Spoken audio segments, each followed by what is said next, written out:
After 30 days of eating only meat, salt and water, the first food I introduced was raw egg yolk. And now we wait. Before I tell you my reaction, why would I try and introduce foods though if I've got a good thing going? Well, for me, the end goal is not carnivore. In fact, the end goal for me is the full GAPS diet. In a nutshell, the full GAPS diet, there's no starches, no grains, you have a lot of meat stocks, probiotics, fermented foods, and animal products. And you slowly introduce foods as you're able to tolerate them. But to get there, if I tried to do that right now, I would probably feel sick. So I have to slowly introduce foods as my body is tolerated. The carnivore GAPS diet has been the first stage of this process for me.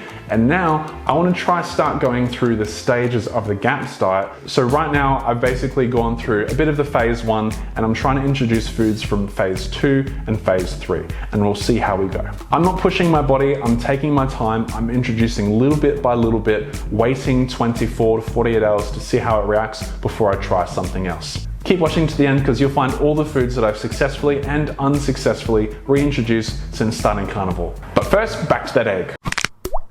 I only did half a raw egg yolk, but this is what happened. I started to feel lower in energy as soon as I had it. I felt almost like blood was dropping from my head or heaviness was kind of coming down on my head like that. And this is something that happens very quickly for me in terms of reacting to foods, is I can feel it in my head. Even things like coffee, when I was drinking coffee, even organic coffee, I would feel it rise to my head and I would instantly feel an itch or something up here that was not quite right if I ate certain foods. So it would rush to my head very quickly and I'd feel it very quickly. I had a similar thing happen with the eggs, but it didn't feel like it was building into a rash or anything. It just slowly descended on me and I was very tired, so I had to have a nap. Then the next day, it broke out by the cheeks here. It wasn't as strong as it used to be, which is fantastic. I did have a bowel movement and there was a lot that came out. I can't remember what number it is on the Bristol chart, I'll just pop that there.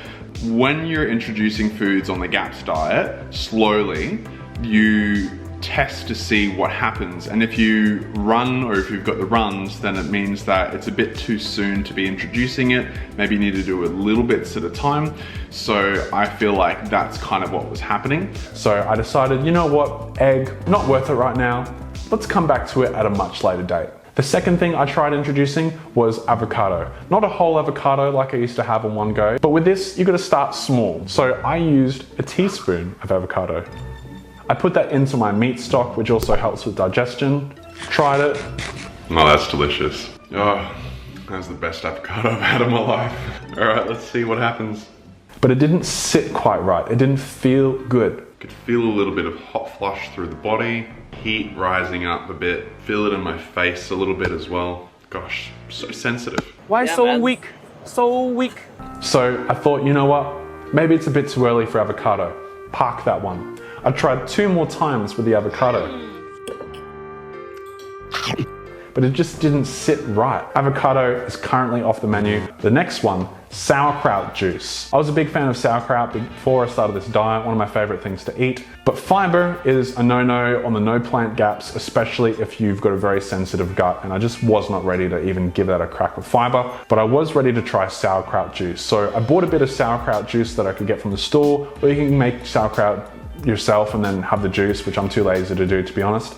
Or you can buy sauerkraut and then drink the juice from that. I put a small amount, like a teaspoon of the sauerkraut juice into my meat stock. Some people are so sensitive they can only start with a drop. No joke, a drop. But for me, luckily, I started with a teaspoon. And I tell you, after not having anything sweet for 30 days, this was one of the sweetest things that I felt like I'd had in a long time, and it tasted amazing. And my body did not react. In fact, it had a really good reaction. It loved it. So from that point, I regularly had about a tablespoon of sauerkraut most days. Some days I even had 3. And I seemed to have no issues with reacting to the sauerkraut juice, which is amazing. And probiotics are a big part of the GAPS diet, so it made me very excited. The next thing I introduced was duck fat. During the 30 days, I started using beef suet and tallow to actually cook my meats in, and that was delicious because I knew that I wouldn't react to the beef, but I wanted to try duck fat to see how my body would respond. And it did really well, nothing whatsoever. The taste was amazing. I just cooked beef strips in it,